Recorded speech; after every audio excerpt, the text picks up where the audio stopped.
ایسے سچے قصے سننے کے لیے ہمارے چینل کو سبسکرائب کریں۔ بسم اللہ الرحمن الرحیم۔ حضرت عمر کی کہانی۔ ایک رات کی کہانی ہے جب حضرت عمر فاروق معمول کے مطابق حضرت ابن عباس رضی اللہ تعالی عنہ کو ساتھ لے کر مدینہ منورہ کی گلیوں کا گشت لگا رہے تھے۔ رات کافی ہو چکی تھی، مکانوں اور خیموں کی روشنی بند ہو چکی تھی۔ مدینہ منورہ کے لوگ گہری نیند سو رہے تھے، مگر ایک پھٹے پرانے خیمے میں ابھی تک چراغ جل رہا تھا اور دو عورتوں کی بات کرنے کی آواز آ رہی تھی۔ عورتوں میں ایک ماں تھی اور دوسری اس کی بیٹی۔ ماں بیٹی سے کہہ رہی تھی کہ دودھ بیچ کر جو پیسے تو لاتی ہے وہ اتنے کم ہوتے ہیں کہ بڑی مشکل سے خرچ چلتا ہے۔ میں جب تیری عمر کی تھی تو دودھ میں پانی ملایا کرتی تھی اور بڑے آرام سے گزر بسر ہوتا تھا۔ بیٹی میری بات مان اور صبح سے دودھ میں پانی ملانا شروع کر دے، 4 پیسے زیادہ آئیں گے تو گھر کی حالت سدھر جائے گی۔ بیٹی ماں کو ڈانٹتے ہوئے کہتی ہے، ماں توبہ کرو، کیسی بات کرتی ہو؟ آپ کو سمجھاتے ہوئے کہنے لگی، ماں جب تم دودھ میں پانی کی ملاوٹ کرتی تھی تب اس وقت تم مسلمان نہیں تھی۔ الحمدللہ اب ہم مسلمان ہیں، ہم دودھ میں پانی نہیں ملا سکتے ہیں۔ ماں بولی، آخر اس میں حرج ہی کیا ہے؟ دودھ میں پانی ملانے سے اسلام پر کون سی آنچ آ جائے گی؟ بیٹی ذرا سخت لہجے میں بولی، اماں تمہیں کیا ہو گیا ہے؟ کیا تم بھول گئی ہو ہمارے خلیفہ حضرت عمر ابن خطاب رضی اللہ تعالی عنہ کی ہدایت کے مطابق دودھ میں پانی بالکل نہیں ملانا چاہیے۔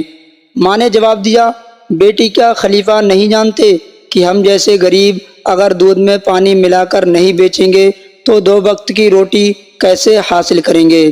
بیٹی نے اپنا فیصلہ سناتے ہوئے کہا، میری اماں، اس طرح حاصل کی ہوئی روٹی حلال رزق نہیں ہے۔ میں مسلمان ہوں اور کوئی ایسا کام نہیں کروں گی جو خلیفہ کی ہدایت کے خلاف ہو اور اسلامی تعلیمات کے بھی خلاف ہو۔ ماں نے پھر سے بیٹی کو سمجھانا چاہا، یہاں کون سے خلیفہ بیٹھے ہیں جو دیکھ رہے ہیں؟ انہیں تو کانوں کان خبر نہیں ہوگی۔ اب تم سو جاؤ، صبح صبح میں دودھ میں پانی ملا دوں گی۔ پیارے دوستو، بیٹی ٹاپ کر کہنے لگی، اماں نہیں، بالکل نہیں، خلیفہ نہیں دیکھ رہے ہیں تو کیا ہوا، اللہ تو دیکھ رہا ہے نا۔ اس کے بعد خیمے میں خاموشی چھا گئی، چراغ بجھا دیا گیا اور ماں بیٹی دونوں سو گئیں۔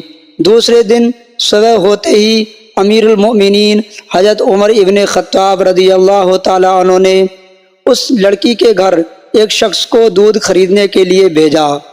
جب وہ شخص دودھ لے کر آیا تو آپ نے دودھ کی تحقیق کی تو دودھ بالکل صحیح تھا، اس میں پانی کی ملاوٹ بالکل نہیں تھی۔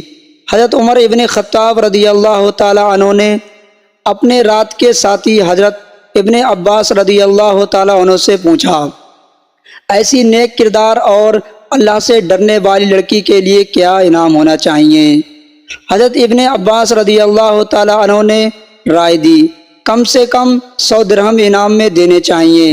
حضرت عمر ابن خطاب رضی اللہ تعالی عنہ نے حضرت ابن عباس رضی اللہ تعالی عنہ کو مخاطب کرتے ہوئے فرمایا، ایسی نیک اور پاک سیرت لڑکی کی ایمانداری کو سکوں میں نہیں تولا جا سکتا ہے۔ میں اس لڑکی کو ایسا انعام دینا چاہتا ہوں جو اس کے شان کے مطابق ہو، یعنی اس لڑکی کو وہ انعام دوں گا جس کی وہ حقدار ہے۔ ماں اور بیٹی کو حضرت عمر کے دربار میں بلایا گیا اور رات کا پورا واقعہ انہیں پھر سے سنایا گیا۔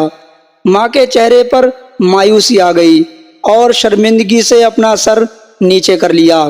بیٹی کا چہرہ صداقت کے نور سے جگمگا اٹھا۔ حضرت عمر ابن خطاب رضی اللہ تعالی عنہ نے کہا، اسلام کو تم جیسی بیٹیوں کی ضرورت ہے۔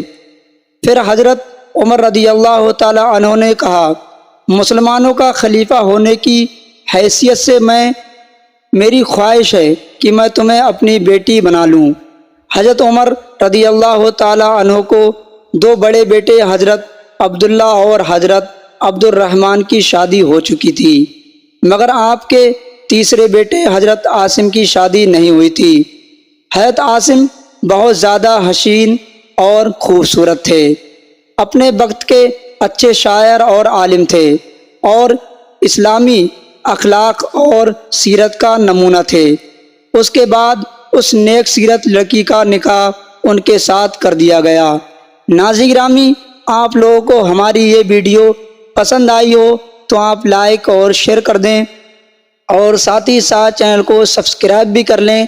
ہمارے چینل پر ایسے سچے قصے سننے کے لیے آپ کو ملتے رہیں گے۔ ہم آپ سے پھر ملیں گے اگلی ویڈیو میں۔ جب تک کے لیے السلام علیکم۔